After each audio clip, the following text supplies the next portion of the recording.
Bonjour, bonjour. Mon nom est... Est-ce qu'on m'entend? Oui, c'est bon. Mon nom est Alexandra Pierre. Je voudrais vous souhaiter la bienvenue dans ce webinaire, ce midi conférence sur le dossier Nordvolt, la démocratie et le droit à un environnement sain. Donc, je suis Alexandra Pierre, je l'ai dit, je suis à la présidence de la Ligue des droits et libertés. Je vois qu'on est en très grand nombre, donc c'est super. Il y a des choses qui pop dans mon écran. Je vais rester concentrée. Zoom va me laisser tranquille. Donc, on a une heure ensemble, une heure pour présenter la nouvelle brochure de la Ligue des droits et libertés sur la démocratie et les droits à l'environnement ancien. Mais aussi une heure, on a la chance d'avoir deux intervenantes pour lier le contenu de cette brochure-là à des situations actuelles très concrètes, notamment le dossier Nordvolt. Donc, on va avoir 35 à 40 minutes de présentation avec nos trois panélistes et ensuite, on va avoir un petit moment pour des questions. Je vais vous demander de fermer vos micros pour pas qu'il y ait d'interférence avec notre webinaire. Et à la période de questions, vous allez pouvoir écrire dans le chat vos questions et commentaires qu'on va pouvoir discuter avec les trois panélistes. Avant de commencer, une petite reconnaissance territoriale, comme ce l'est dans la tradition de la Ligue. Dans son travail de promotion et de défense des droits humains pour tous et toutes, la Ligue des droits et libertés considère qu'il est essentiel de sensibiliser les populations alloctones aux enjeux liés au racisme et au colonialisme et d'être solidaire avec les peuples autochtones dans leur lutte pour leur droit à l'autodétermination. C'est pourquoi nous tenons à reconnaître que nous sommes ici en territoire autochtone non cédé. Ce territoire nommé Tiohtià:ke, pardon, Montréal, est historiquement connu comme un lieu de vie et de rassemblement pour plusieurs peuples autochtones, notamment la nation Kanien'kehá:ka, Mohawk, et une population autochtone diversifiée qui y habite également aujourd'hui.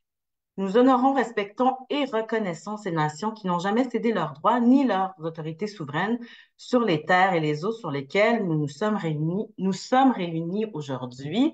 Je parle à partir de Montréal, évidemment, j'imagine que plusieurs autres sont sur plusieurs autres territoires autochtones. Je tiens aussi à souligner ou on tient aussi à souligner que dans la transition écologique et le développement accéléré de la filière batterie, il y a aussi des enjeux d'extractivisme un peu partout dans le monde, notamment en République démocratique du Congo. Et on tient à étendre cette reconnaissance territoriale et cet appel au droit à l'autodétermination à beaucoup plus large que ce territoire ici nommé Québec, mais aussi aux peuples autochtones du monde qui luttent contre ces pratiques extractivistes. Quelques mots sur la Ligue avant de passer la parole aux trois panélistes. Donc, la Ligue a été fondée en 1963. On a fêté nos 60 ans il y a peu. Et notre mission, c'est de faire connaître, défendre et promouvoir l'universalité, l'indivisibilité et l'interdépendance des droits reconnus par les différentes chartes, notamment la Charte internationale des droits de l'homme. Euh, on intervient auprès d'instances gouvernementales pour dénoncer les situations de violation de droits. On fait de la formation, de l'information et de la sensibilisation. Et on vous invite d'ailleurs à devenir membre pour soutenir ce travail essentiel de la Ligue.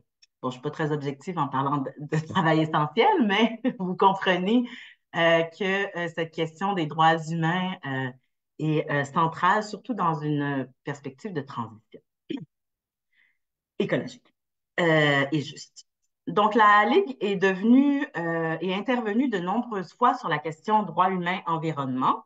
On sait, on a souvent parlé de ça, que la détérioration de l'environnement a un impact sur les droits humains. Mais la conversation qu'on va avoir aujourd'hui et la brochure qu'a développée la Ligue se penche plus spécifiquement sur la question de la démocratie quant au droit à un environnement sain. Dans notre perspective, dans la perspective des droits humains, la démocratie doit être au centre de d'une transition juste et de la justice climatique pour pouvoir ensemble surmonter ces enjeux environnementaux. Je vous invite donc à aller voir à la suite de cette discussion cette brochure qui est sur le site. Vous pouvez aussi la commander si vous la voulez papier et je vous incite encore une fois à devenir membre de la Ligue. Sans plus tarder, je vais vous présenter donc, trois panélistes, je vais quand même les nommer. Dominique Péchard, Dominique est un membre, donc je vais les nommer.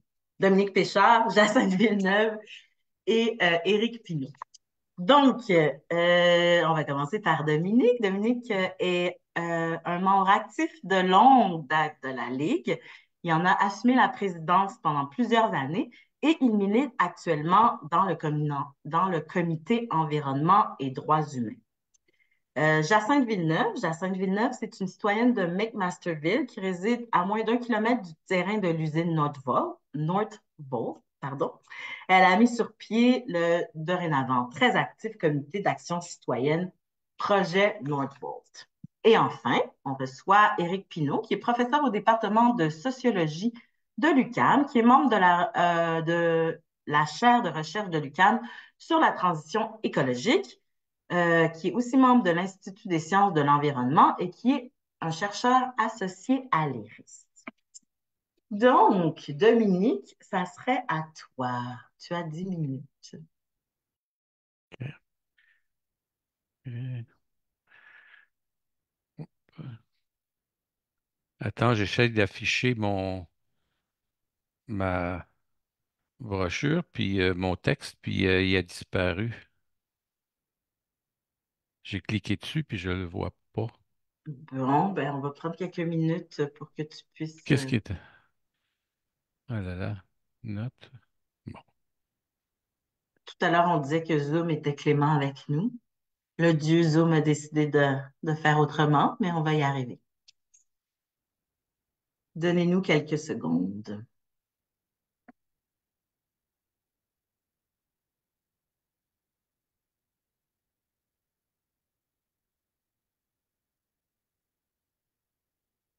Oh, il faut que tu ouvres ton micro par contre.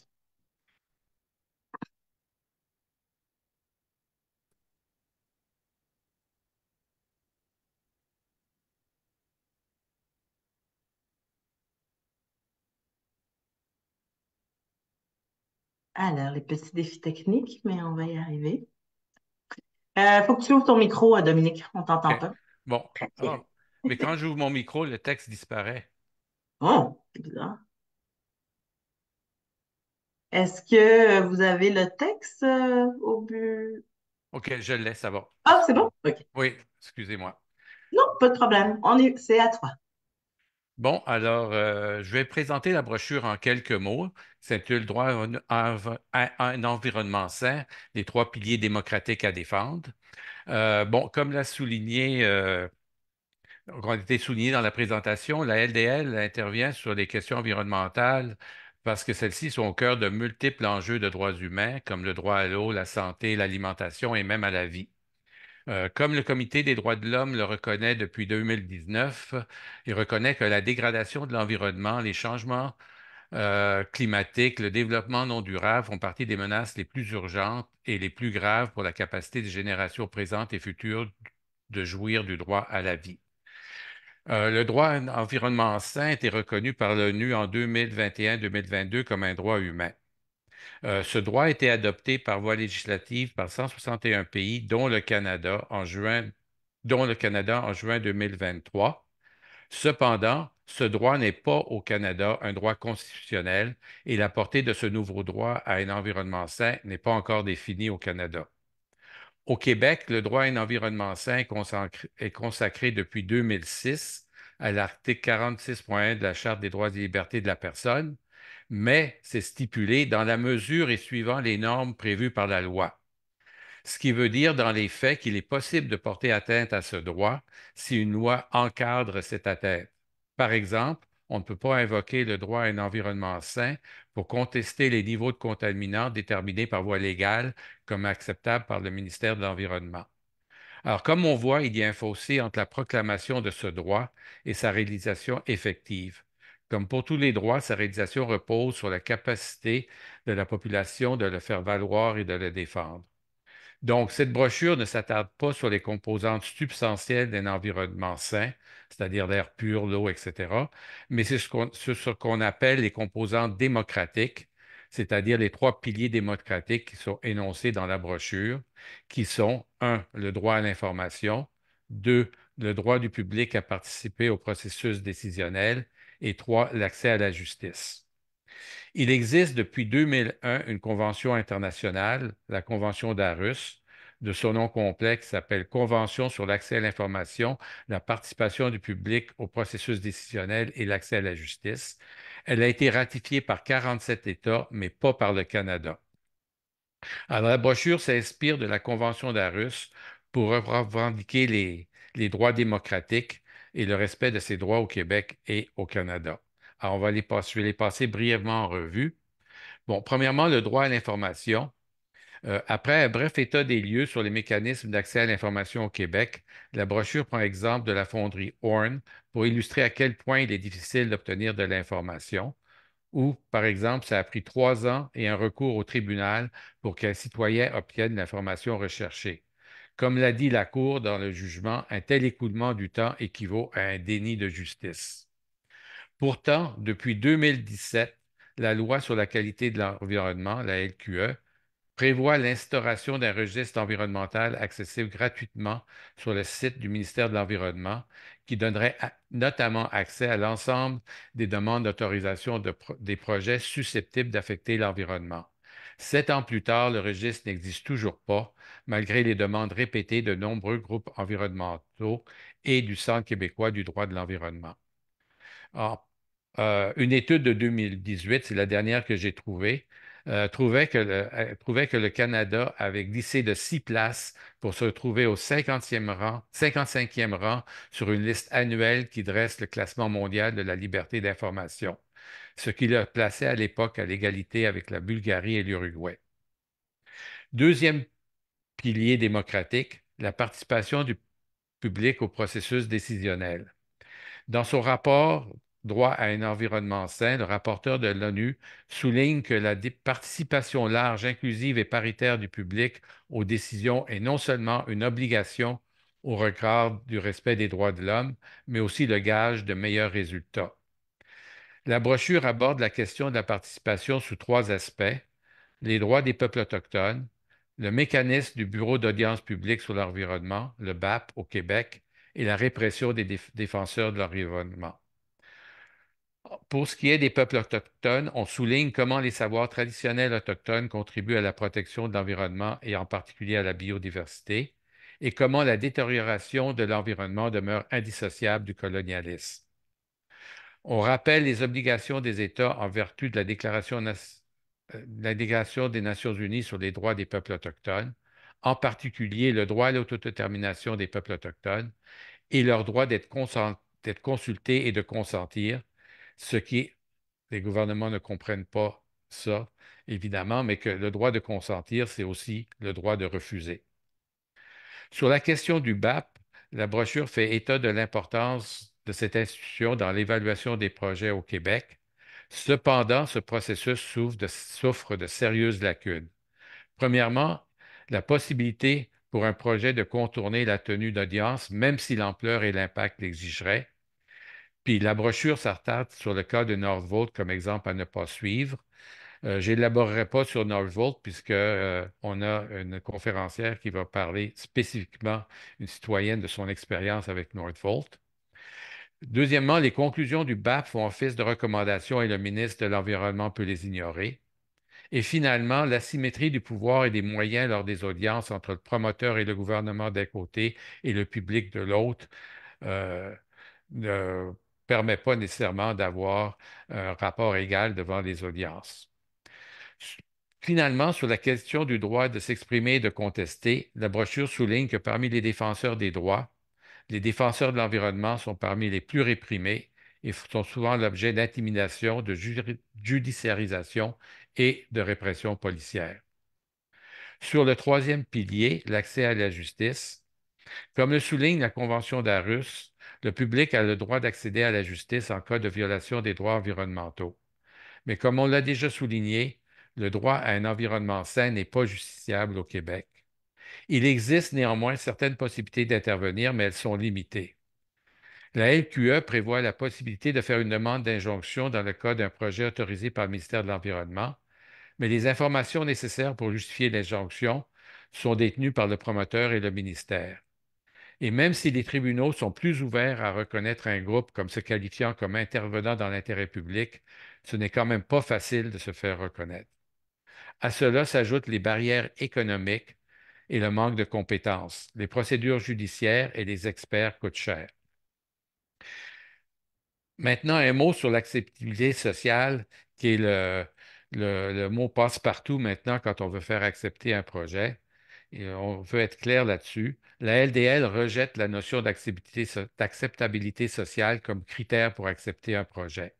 L'acceptabilité sociale est un concept de marketing qui permet de contourner les évaluations environnementales rigoureuses et les enjeux de droit.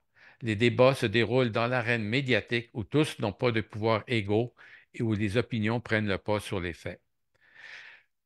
La brochure conclut avec une série de recommandations que je vais énumérer succinctement ici. Alors, on demande que le Canada et le Québec, premièrement, adhèrent à la Convention d'Aarhus, mettent en place des processus permettant une réelle participation du public, respectent les droits des peuples autochtones, adoptent des mesures pour permettre l'accès à la justice, comme la création d'une aide juridique spécifique pour les dossiers environnementaux, procèdent à une refonte des régimes d'accès à l'information pour permettre un réel accès à l'information en temps utile, et dans le cas du Québec, que le Québec mette en place le registre d'information environnementale prévu par la LQE. On demande aussi que la Charte québécoise soit modifiée afin de rendre justiciable le droit à un environnement sain, ainsi que les autres droits économiques, sociaux et culturels. Et finalement, que les gouvernements et industries abandonnent le concept d'acceptabilité sociale comme critère pour la réalisation d'un projet. Alors, voici un bref survol du contenu de la brochure. J'espère que ça vous donne le goût de la lire, de la diffuser et de vous en servir. Merci. Merci beaucoup, Dominique, pour cette présentation. Encore une fois, la brochure est en ligne. D'ailleurs, on a mis le lien dans le chat et c'est possible aussi de la commander en contactant info@liguedesdroits.ca. Ouh, Laurence la montre en ce moment. Elle est très jolie. Euh, Merci Dominique. On passerait à Jacinthe, donc Jacinthe Villeneuve du comité d'action citoyenne Projet Nordpol. Alors, bonjour tout le monde. Je vais vous partager un petit PowerPoint. Ça ne sera pas long.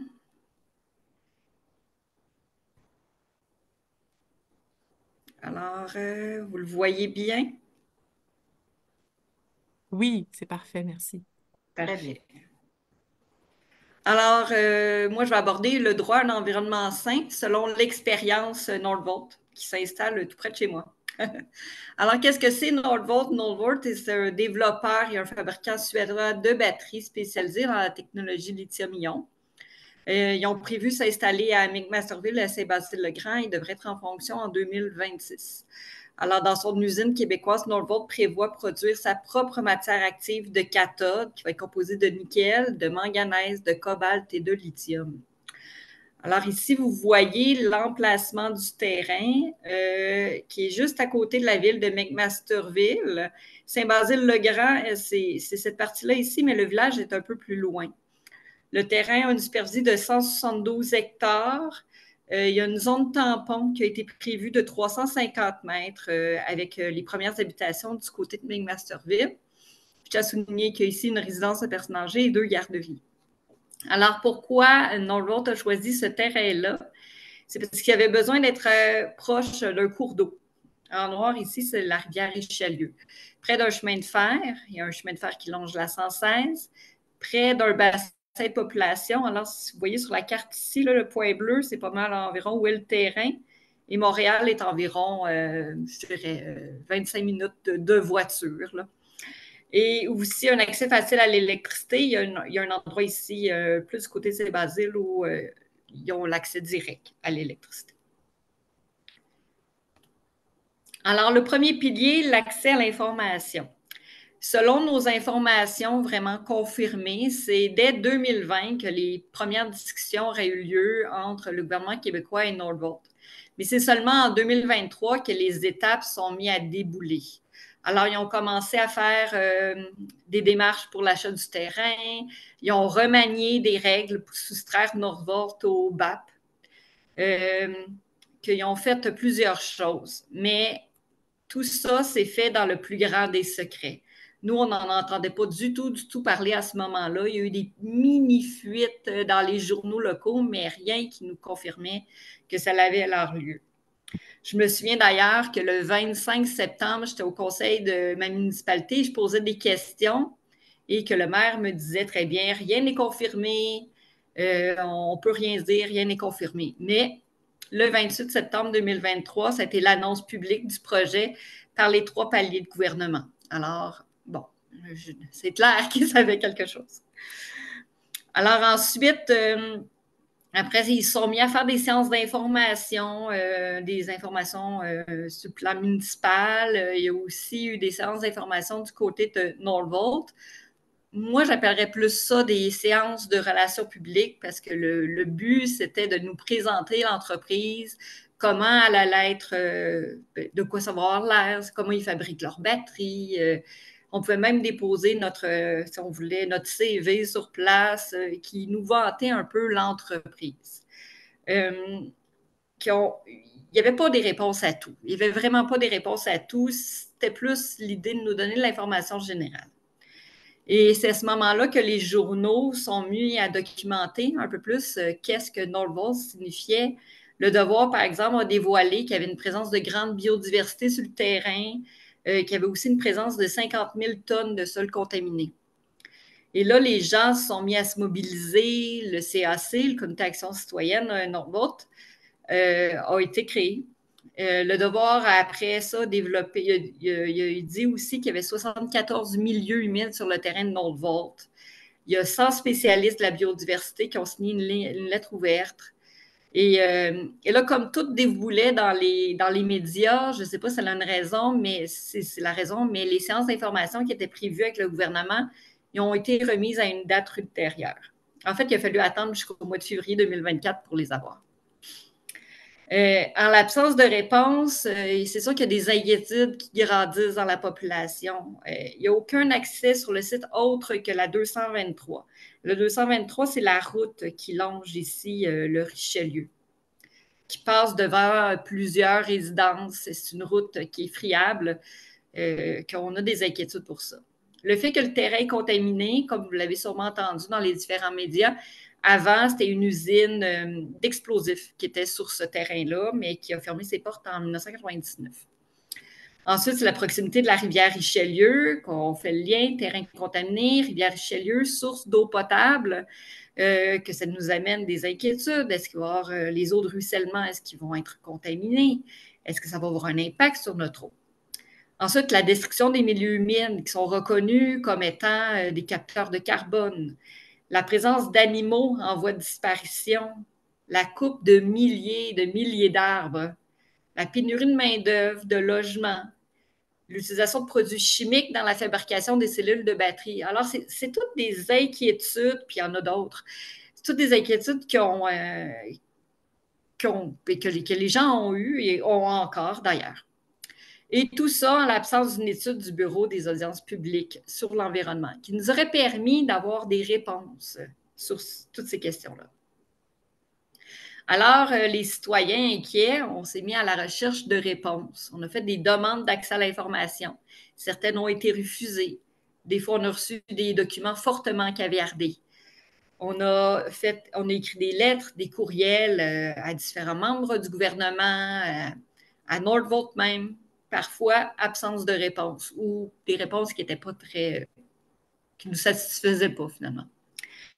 Ensuite, on a posé des questions lors des séances de conseil municipalité. Encore là, absence de réponse à nos questions ou tentative vaine de nous rassurer. C'est souvent, ils ont tendance à nous dire « Ah, faites plaisir. » Ben, pas faites plaisir. Faites confiance au ministère. Sauf qu'avec tout ce qui se trame, c'est difficile de faire confiance entièrement au ministère.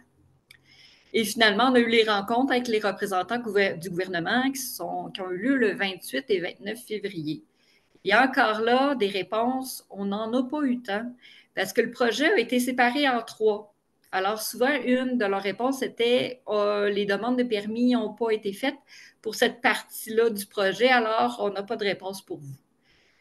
Qu'on est revenu quand même assez déçu.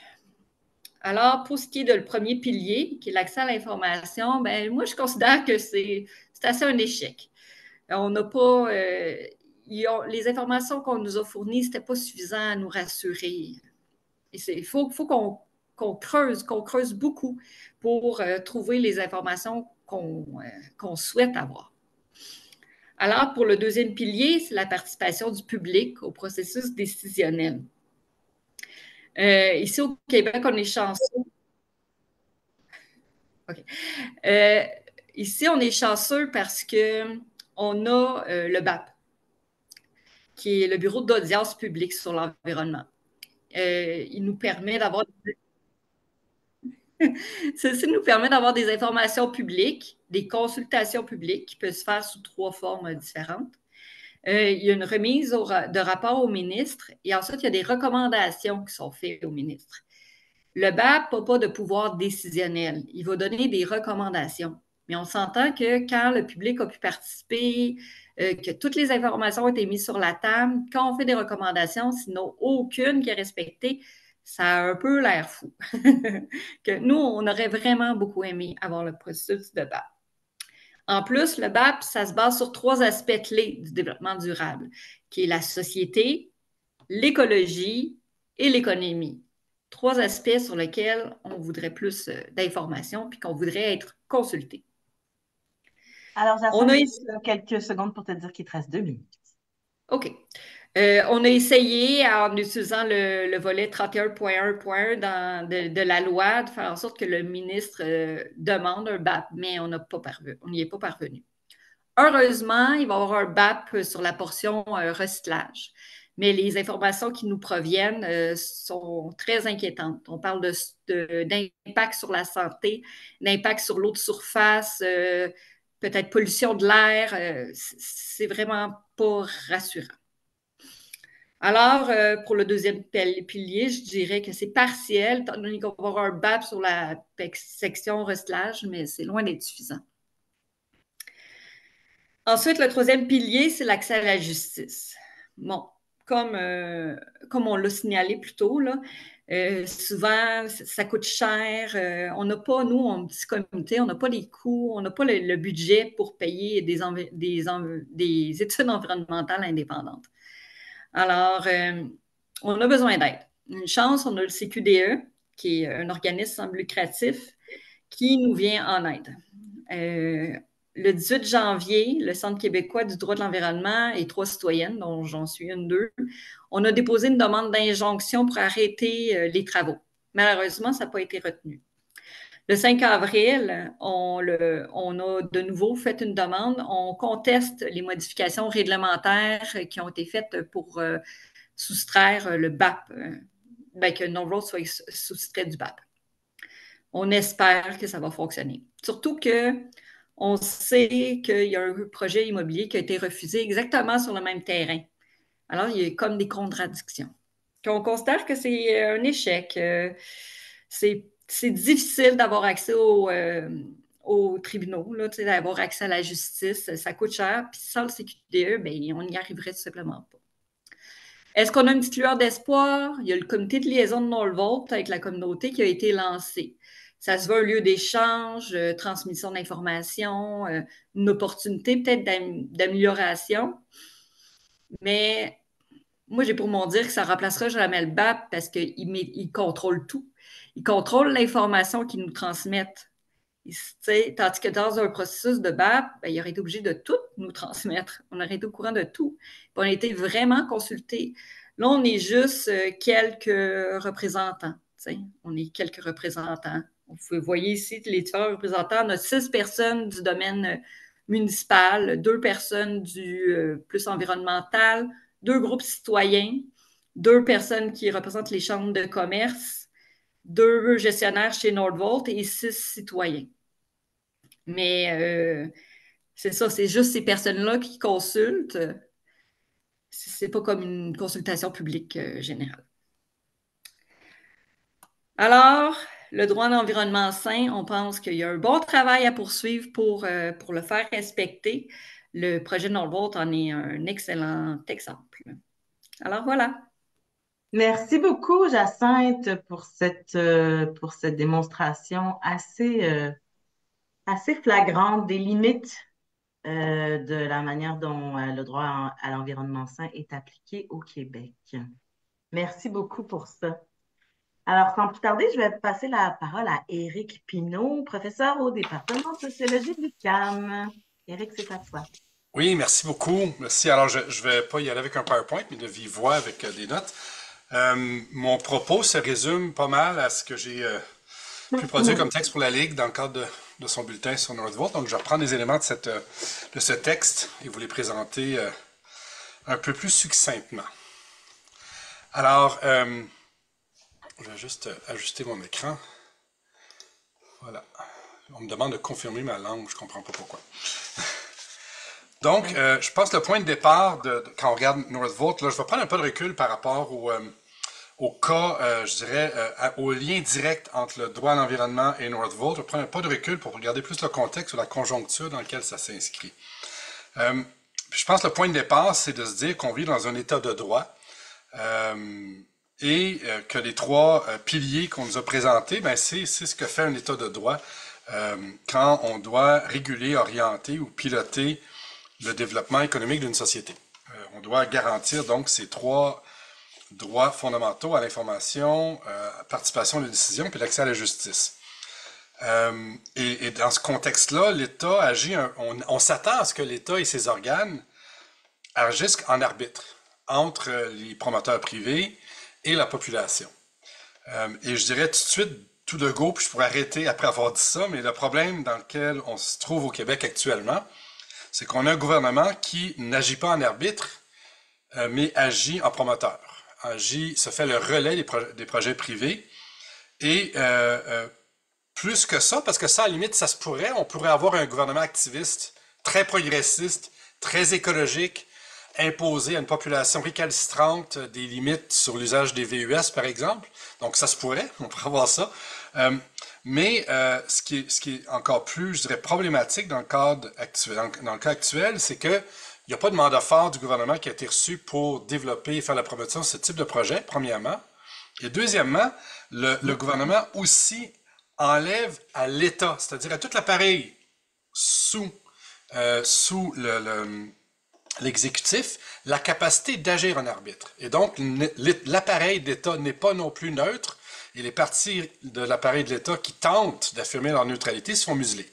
Et ça, on le voit très bien avec tout ce qui est sorti dans le lien entre les travaux concrets que les gens au ministère de l'Environnement ont fait et finalement comment ces travaux-là ont été détournés ou ont été empêchés par le ministre, que je nomme plus ministre de l'Environnement, que moi je parle du ministre délégué au ministre du Développement économique. Hein. C'est comme ça qu'on l'appelle maintenant. C'est le porte-parole de M. Fitzgibbon qu'on a maintenant. On n'a plus un ministre de l'Environnement, c'est malheureux. Alors, maintenant, je vais tomber un peu plus dans... Alors, pourquoi on se ramasse avec ce type de conflit écologique? Les conflits écologiques, c'est des conflits qui portent sur l'investissement. Puis l'investissement, c'est quoi l'investissement du point de vue sociologique? Là, c'est le droit aujourd'hui de décider, de mobiliser les moyens pour décider de quoi va avoir de l'air la société dans 20 ou 30 ans. C'est un pouvoir extrêmement puissant, l'investissement, surtout quand il est à grande échelle. Donc, tu décides aujourd'hui comment on va se transporter, comment on va se vêtir, comment on va construire, comment on va se loger dans 20 ou 30 ans. Ce pouvoir-là, dans une société capitaliste, il est accaparé par des acteurs privés, mais l'État de droit, depuis au moins une centaine d'années, balise, régule, tout dépendant des types de gouvernements, on balise, on régule, ou même on fait contre-pied au droit privé d'investissement avec de l'investissement public. Au Québec, l'exemple, c'est Hydro-Québec. On a arraché au pouvoir privé des actifs, puis on a développé finalement notre secteur énergétique avec un pilier public extrêmement fort. Alors, la transition socio-écologique, elle demande des investissements massifs, ça on le sait. Puis cet investissement-là peut être mené par le capital privé avec ses impératifs dans rentabilité, ou il pourrait être mené par la société par le biais de l'État. Et c'est vraiment des débats qu'on a dans la communauté autour de comment on devrait penser la transition. Puis je pense que vous pouvez deviner où je loge sur cette question-là. Et je dirais que plus profonde est la transition demandée, plus elle est exigeante, plus elle demande de l'adhésion auprès de la population, eh bien, plus elle doit être démocratique dans sa forme. Et donc, on ne peut pas laisser dans ce contexte-là le secteur privé l'amener. Et c'est vraiment la situation dans laquelle on se trouve au Québec. Notre État n'est pas un arbitre, il s'est fait le relais du droit privé d'investir. Et cet investissement-là a capturé la transition à ses propres fins. Et là, on se ramasse avec une filière batterie complètement étrangère à l'économie québécoise qui débarque, qui n'est même pas rattachée au tissu économique local, avec un gouvernement qui enlève toutes les capacités d'arbitrage de l'État pour faire de l'État le promoteur premier de la filière. Et les relais démocratiques n'existant pas, les différents mouvements environnementaux, ben, ils ont pris les moyens à leur disposition, allant de la pétition jusqu'au clou dans les arbres et autres moyens d'action non violente envers, ou je dirais, action directe envers les objets. Je précise, envers les objets et jamais envers les personnes. Personne, à date, dans les oppositions, se sont attaqués à d'autres personnes. On s'attaque à des objets. On exclut la personne qui parle. Alors, ça serait quoi, finalement, un État qui aurait une démarche contraire en une minute? Ça serait... Puis là, on peut reprendre les trois piliers, hein, puis on peut les radicaliser un peu, je dirais, dans leurs implications pour la transition. Premièrement, on pourrait exiger que le moteur de la transition soit l'investissement public et non pas l'investissement privé. On pourrait demander une conditionnalité forte dans l'acceptation de tout projet d'investissement, conditionnalité environnementale et sociale, ce qui impliquerait des BAP contraignants. On pourrait aller encore plus loin puis demander est-ce que, parce que cette transition, elle est planifiée en ce moment. Elle est planifiée à Davos, elle est planifiée dans les bureaux des différents ministères à Québec, elle est planifiée dans les boîtes de consultants qui accompagnent les multinationales qui arrivent ici. Donc, il y a une planification de la transition. Je ne parle pas de complot, c'est une planification économique de base pour faire des investissements d'envergure. C'est très normal que ça se fasse comme ça. On pourrait exiger que cette planification soit démocratisée et qu'on ait un véritable débat sur l'avenir énergétique du Québec qui soit ancré et qui prenne compte, qui soit ancré dans les organisations de la société civile et qui tiennent compte des critères de justice et de soutenabilité forte qui sont les nôtres. Alors ça serait, je dirais, un contre-modèle. Je ne m'attends pas à ce que le gouvernement actuel se fasse le relais d'un tel contre-modèle, mais ce gouvernement-là ne sera pas là tout le temps. Et c'est quelque chose peut-être qu'on gagnerait à demander dans nos revendications que la transition énergétique et la transition écologique en général, mais la transition énergétique, donc répondre à ces trois critères. D'abord de l'investissement public, ça veut dire Hydro-Québec. Deuxièmement, de la conditionnalité forte. Dès que tu touches à une subvention, dès que tu touches à une subvention. Et finalement, un effort réel de démocratisation de la planification de la transition. Ça serait pour moi les trois piliers d'une transition réussie où l'État serait au service de la transition plutôt qu'au service des grandes entreprises. Alors, voilà ma petite contribution à cette discussion. Merci beaucoup, Éric Pinault. Très discipliné, nos panélistes. Merci pour ça. Il nous reste une quinzaine de minutes pour prendre vos questions. Donc, questions à Dominique Péchard, Éric Pinault et aussi à Jacinthe Villeneuve.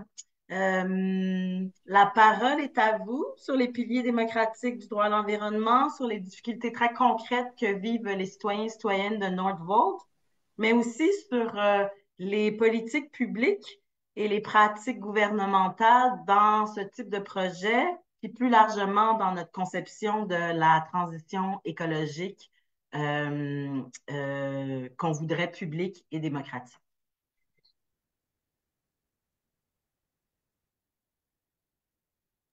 Soyez pas gênés. Le chat est à vous.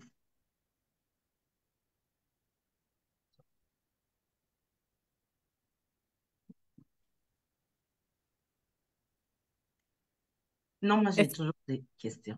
Oui, exact. J'allais en proposer, mais vas-y, Alexandra, c'était Non, des vas-y, questions. Laurence. On pourra apprendre la mienne après. Ben moi, j'avais envie d'entendre Jacinthe Villeneuve au sujet, en fait. OK, je recommence. Ma réflexion, c'est que quand on présente les trois piliers démocratiques du droit à un environnement sain, puis à la lumière de ce que vient de dire Eric aussi, en fait, c'est quelque chose de très subversif que de demander un degré aussi profond de réelle participation démocratique.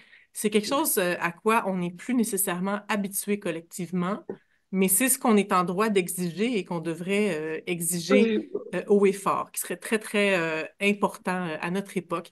Et je me demandais, Jacinthe, si à la lecture de la brochure, vous aviez été étonné ou plutôt rassuré ou un peu, un peu de voir comment l'expérience concrète euh, que vous avez en tant que citoyenne, ça rime avec ce que définit le cadre international des droits humains en tant que tel. Ma question est un peu floue, mais j'étais intéressée plus à une réaction, à moins Mais que en vous fait, le connaissiez déjà, je ne sais pas. non, mais en fait, moi, quand j'ai lu la brochure, c'était tout nouveau pour moi, là, les trois piliers, là.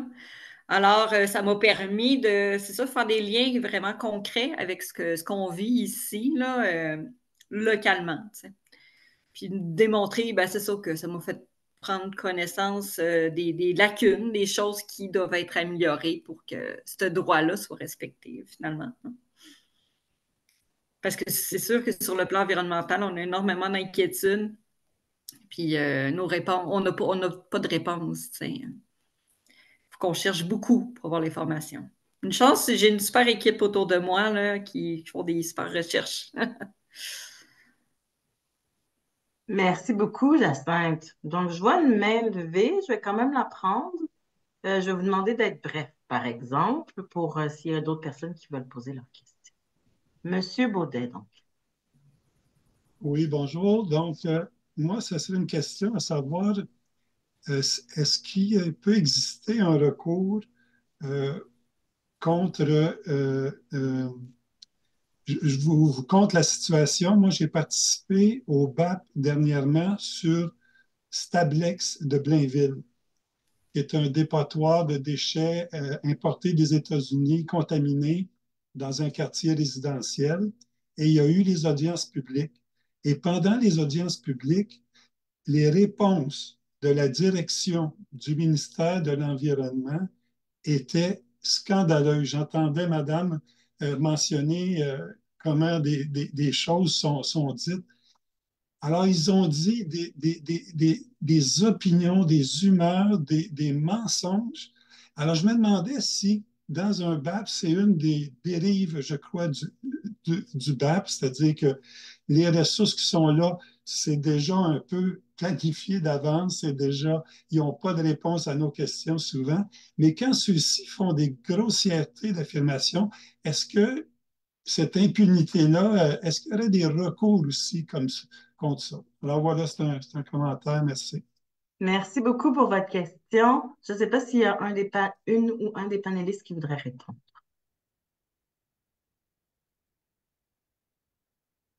Non, je vois une hésitation du côté de M. Pinault, mais Dominique?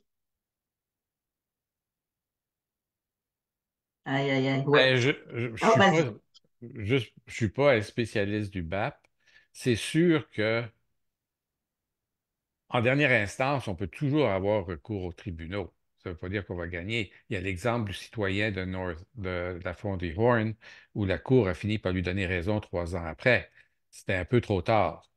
OK? Euh, je ne sais pas dans quelle mesure peut avoir recours aux tribunaux dans le cadre des audiences du BAP, là. Ça me surprendrait beaucoup. Euh, mais ce qu'on constate, c'est que les questions d'environnement devant les cours gagnent de plus en plus de traction à travers le monde, à gauche et à droite, là. C'est de plus en plus un sujet qui peut être amené devant les tribunaux et de faire reconnaître des droits. Bon, je ne peux pas en dire plus que ça, là. Je m'excuse, là. Merci, Dominique. Alors, je vois deux mains levées. On va peut-être prendre les deux en même temps. Chantal Levert d'abord, de RQGE. Ben, c'est pour répondre à Normand, puis à qu'est-ce qui a été dit. Ben non, on ne peut pas poursuivre du tout le BAP en vertu de l'article 6.2.3 de la LQE, malheureusement. Le bureau du BAP et les personnes qui y travaillent ne peuvent être jamais poursuivies. C'est bête de même, on pourrait aller jouer dedans, mais c'est bête comme ça. Fait que je peux vous dire, je ne sais pas que je suis d'accord en vous disant ça, c'est comme je vous montre un point qui est vraiment qui sont protégés. Par contre, ben c'est ça. Le CQDS serait beaucoup plus adéquat que moi. C'est juste que ça avait déjà été demandé, malheureusement, puis on avait eu cette réponse-là. C'était juste pour dire ça. Puis merci, je t'avais un peu en retard, mais merci beaucoup. Merci, Madame Levert. L'intelligence collective. Il y a toujours une réponse dans la salle, même si elle est partielle. Lynn Pelletier.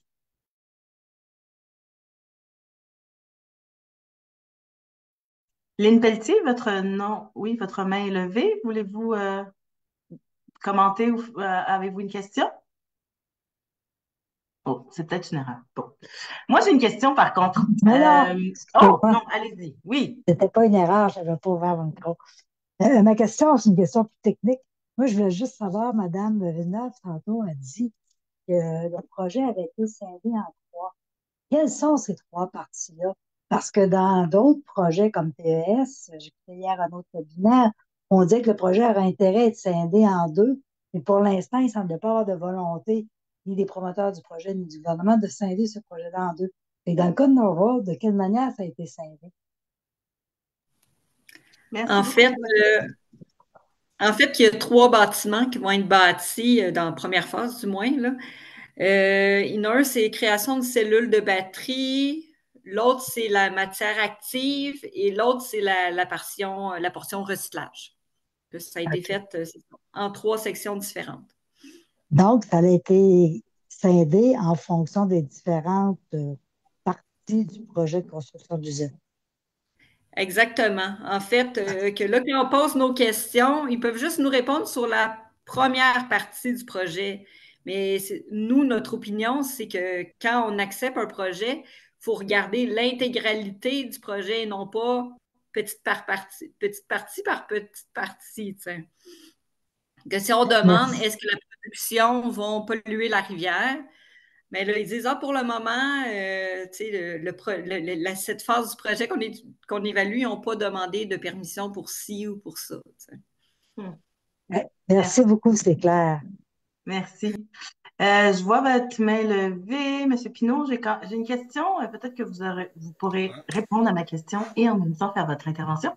Je me demande, donc on a parlé de transition publique et démocratique, je résume un peu, et je me demande, dans vos expériences, aux trois panélistes, s'il y a des territoires au Québec ou dans le monde, mais au Québec, au Canada ou dans le monde, qui ont des politiques publiques ou des initiatives d'ordre public qui vont dans ce sens-là. Est-ce qu'il y a comme des territoires modèles sur lesquels on pourrait s'appuyer pour réfléchir au combat ici?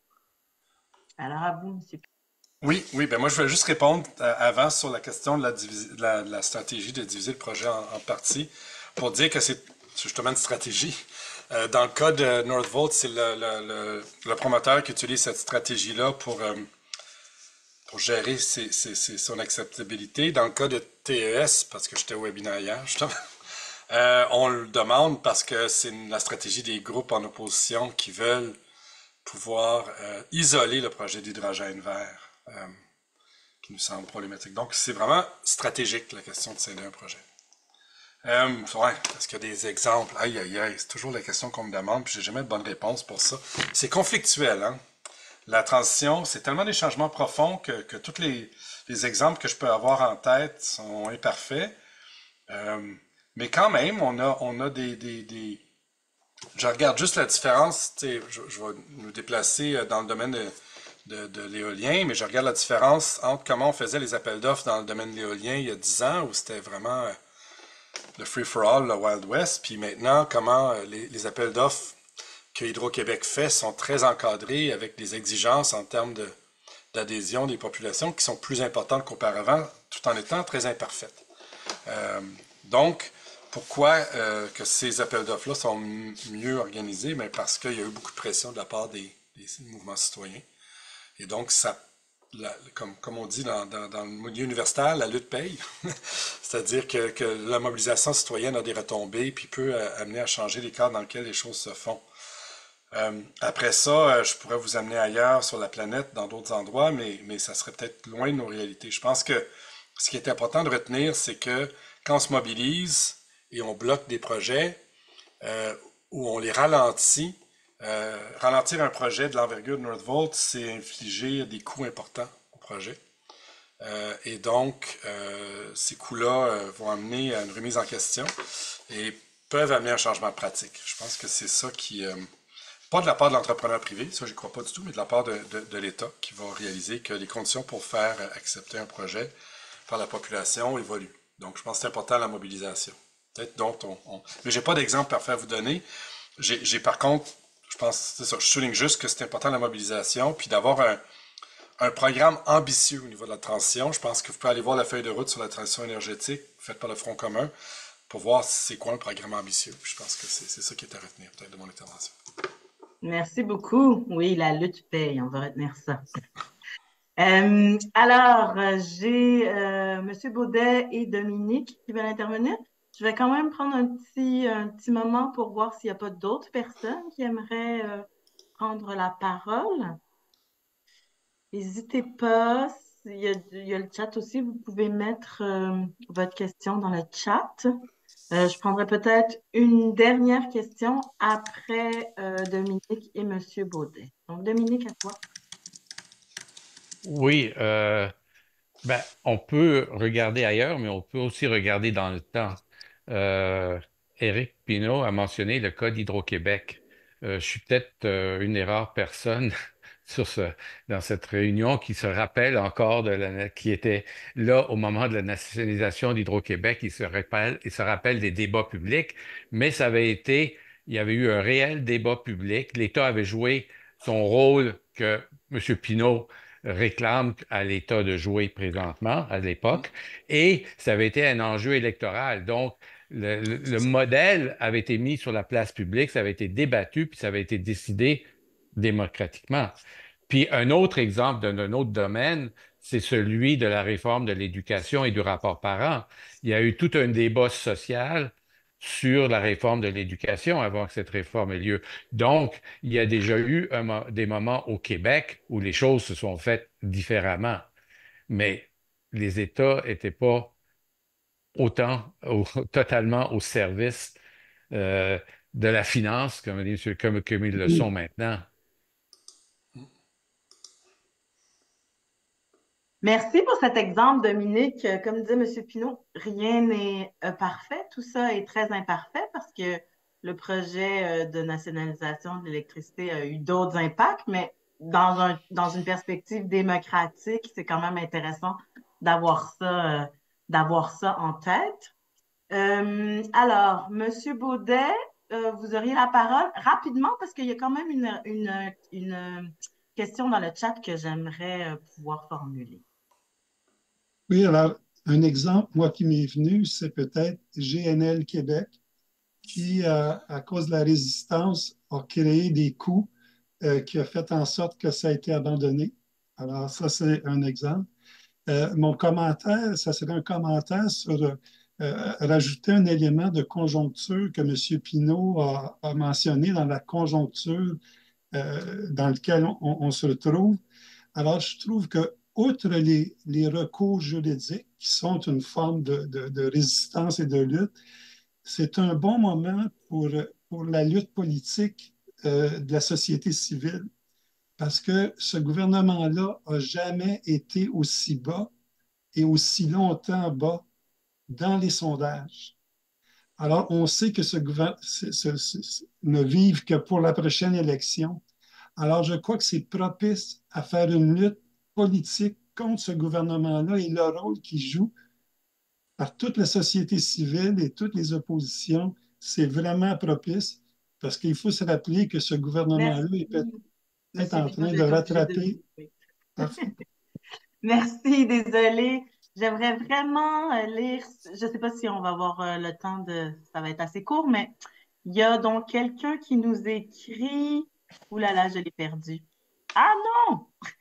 Un instant. Sur les écocides. Oui, donc merci aux trois intervenants. Un élément seulement, le concept d'écocide et de droit à un environnement sain, lesquels seraient maintenant inclus dans des lois européennes. Ne faut-il pas aussi inclure un statut spécifique à la nature, partie intégrante de l'humanité, pour pouvoir mener ces combats-là? Donc, j'entends ça. Il y a quand même quelqu'un qui dit que cela pourrait venir brimer les droits ancestraux des premiers peuples. C'est à considérer. Donc, je ne sais pas si vous avez une piste de début de réflexion, si vous pouvez nous laisser sur un commentaire là-dessus sur la notion d'écocide. Je suis en train de lire une thèse de doctorat sur la notion d'écocide. À la fin de la lecture de la thèse, j'avais peut-être plus de choses à dire. Mais c'est clair que notre droit environnemental doit évoluer. Je peux juste dire ça, là. Puis je suis très sensible à ce que Nicolas a dit, là, tout en évoluant de manière à reconnaître là, vraiment les droits ancestraux. Mais après ça, je peux pas. Est-ce que c'est de donner un droit à la nature? Est-ce que c'est la nature comme entité qui doit recevoir? Ou est-ce que c'est des droits à construire avec les premiers peuples autour de choses que nous, on appelle des natures, mais qu'eux comprennent autrement? C'est peut-être ça qui pourrait être intéressant dans une perspective de réconciliation. La rivière Magpie, c'est un exemple concret de ce qu'on est capable de faire quand on fait ça dans cette approche-là. Merci beaucoup. Ouais, c'était un peu cruel de vous demander ça en 2 minutes. Je ne sais pas Ouais. si vous avez quelque chose à rajouter. Dominique, Jacinthe? Non? OK. On va attendre les thèses sur l'écocide. Merci quand même d'avoir tenté puis de plonger. Laurence, je te cède la parole. Ah, OK, oui, ben j'avais levé ma main, c'était comme irrépressible, mais je sais qu'on n'a plus de temps. Mon seul petit commentaire sur les droits qu'on pourrait accorder à la nature, c'est que dans le cadre de référence des droits humains, c'est l'être humain qui est au centre. Ouais, c'est Puis ça le problème. le droit à un environnement sain n'y échappe pas. Donc, c'est sûr que éventuellement, de se poser, de se prêter à des grandes réflexions critiques qui sortent un peu de cet anthropocentrisme, en fin de compte, ça pourrait être très pertinent. Mais après ça, sur la portée réelle, là, dans l'urgence de la transition, des changements climatiques et tout ça, la portée réelle d'octroyer des droits à la nature, j'ai pas de réponse du tout. Je serais très heureuse d'en savoir plus, d'ailleurs. Merci, Laurence, pour cette... Mais Laurence, tu sais, très concrètement, je saute sur l'occasion, on va le voir avec Magpie parce que c'est une rivière qui est visée par Hydro-Québec. Donc, on va le voir, là. Il va y avoir un test, là. Merci. Alors, on arrive à la fin de ce panel. Merci beaucoup à nos trois panélistes, vraiment disciplinés, intéressants. Ça nous a beaucoup alimentés. Merci aux participants. Merci d'être venus en grand nombre. Devenez membre de la Ligue, téléchargez notre brochure, commandez-la. Et puis, je vous dis à une prochaine fois. Merci beaucoup. Au plaisir.